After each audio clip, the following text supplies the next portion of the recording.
Kali ini kita akan membahas mengenai Dependent Personality Disorder alias gangguan kepribadian dependent. Ini adalah suatu pola mental yang ditandai dengan kebutuhan berlebihan dan terus-menerus untuk diperhatikan dan dijaga orang lain. Saya membagi penjelasan mengenai topik ini ke dalam 2 video.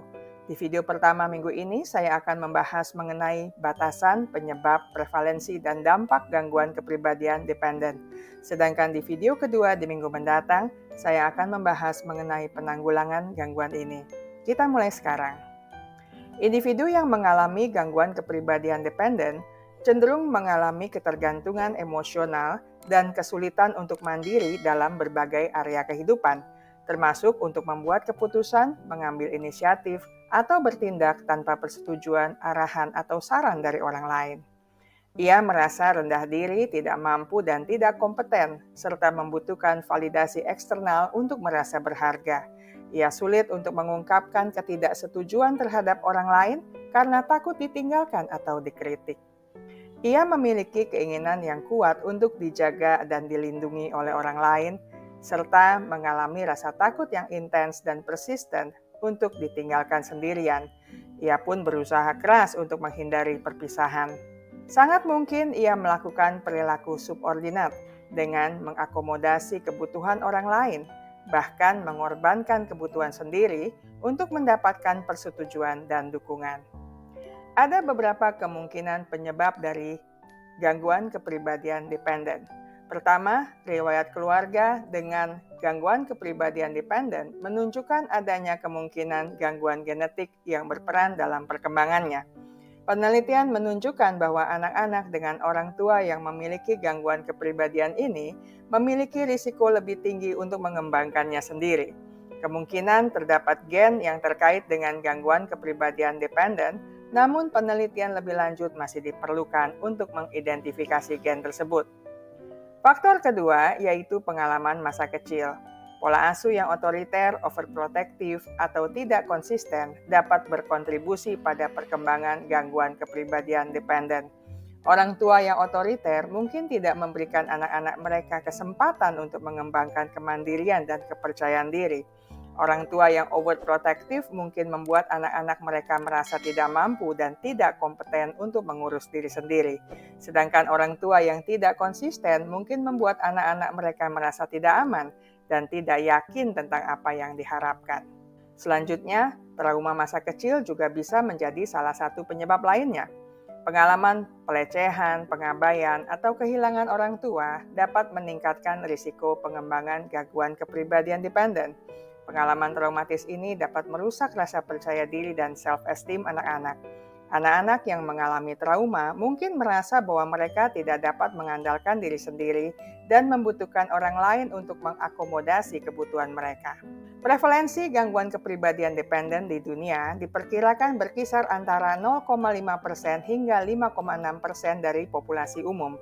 Prevalensi gangguan kepribadian dependent tampaknya lebih tinggi pada perempuan dibandingkan laki-laki. Faktor-faktor yang dapat meningkatkan risiko gangguan kepribadian ini termasuk riwayat keluarga, trauma masa kecil, dan pola asuh yang otoriter.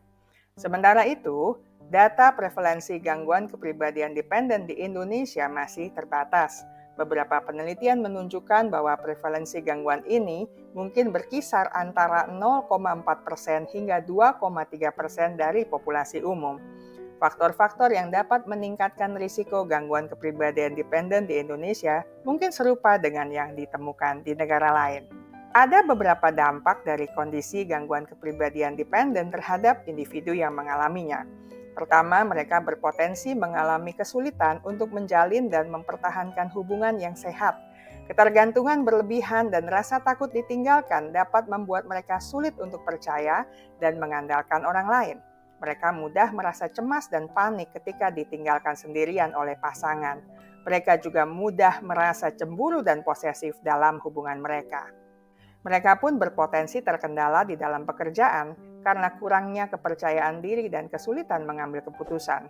Mereka mungkin merasa tidak mampu dan tidak kompeten untuk menangani pekerjaan, bahkan menghindari tanggung jawab karena takut gagal. Mereka mungkin juga mengalami kesulitan dalam bekerja secara mandiri dan menyelesaikan tugas tanpa arahan, bantuan, dan persetujuan dari atasan. Dari segi kesehatan mental, depresi, kecemasan, ketakutan berlebihan sering menyertai gangguan kepribadian ini karena perasaan tidak berharga, tidak kompeten, dan takut ditinggalkan. Individu dengan gangguan kepribadian dependen juga berisiko lebih tinggi untuk memiliki pikiran untuk bunuh diri atau menyakiti diri sendiri, bahkan melakukan percobaan bunuh diri. Keluarga dan teman mungkin merasa terbebani, lelah, dan frustrasi karena harus selalu membantu dan mendukung individu dengan gangguan kepribadian ini yang tidak dapat mengambil keputusan sendiri atau menyelesaikan urusan sehari-hari. Ada kemungkinan mereka pun merasa dimanfaatkan dan tidak dihargai oleh individu dengan gangguan kepribadian dependen yang selalu meminta bantuan tanpa memberikan timbal balik.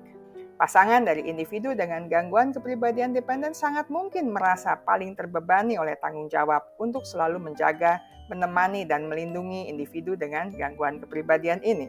Sangat mungkin mereka pun merasa tidak memiliki ruang dan kebebasan dalam hubungan atau waktu untuk diri sendiri dan kegiatan pribadi mereka.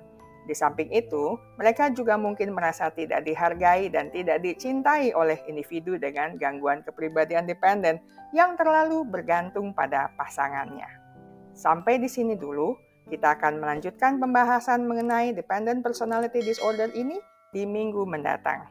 Ingat baik-baik, kesehatan mental Anda sangat berharga. Jagalah, pertahankanlah dengan sekuat tenaga.